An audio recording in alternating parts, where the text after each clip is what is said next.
Last একটা question, it is very controversial in my opinion. Sir, আপনার আপনি তো ছোটবেলা থেকে আপনার ফ্যামিলির সাথে আছেন। ইভেন আপনি যখন মুক্তিযুদ্ধ চলাকালীন আপনার 2 বছর ছিল, পরবর্তীতে তো আপনি আপনার কিছু ঘটনা শেয়ার করলেন। আপনার পার্সোনাল এক্সপিরিয়েন্সে আপনার আব্বু কি আসলেই রাজাকার ছিলেন বা এমন শান্তি বাহিনীর কোনো কিছুর সাথে জড়িত ছিলেন?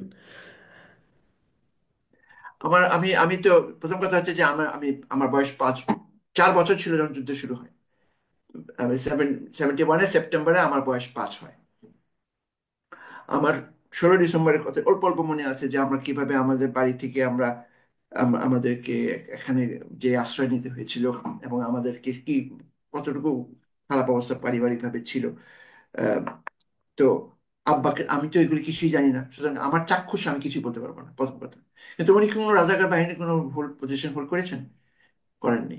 তো সুতরাং রাজাকার বলা তো তো মানে একটা বেসলেস কথা।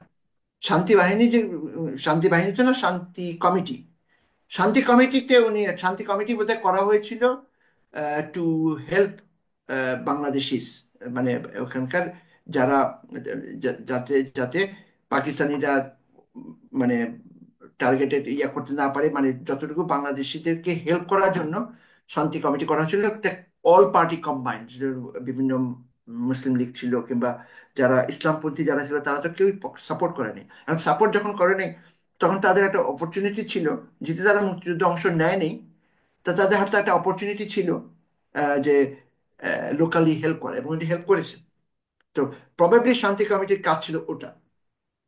কিন্তু মানে পাকিস্তান আর্মিকে সহায়তা করা অ্যাট্রোসিটিস, এটা তো একেবারেই মিথ্যা কথা, এবং এটা তো কোনো প্রমাণ, এত বড় তারা ইয়ে করে তো একটা প্রমাণও দেখাতে পারেনি। শুধু ওনার না, ওনার কোনো কলিগদের ব্যাপারে যাদেরকে মেরে ফেললো, একজনের ব্যাপারে কোনো প্রমাণ দেখাতে পারেনি যে একজন একটা কাজ করেছে। এগুলির সাথে একটা হলো পলিটিক্যাল পজিশন, পলিটিক্যাল ডিসিশন মানুষের মানে হতেই পারে ওই সময়কার প্রেক্ষাপটে।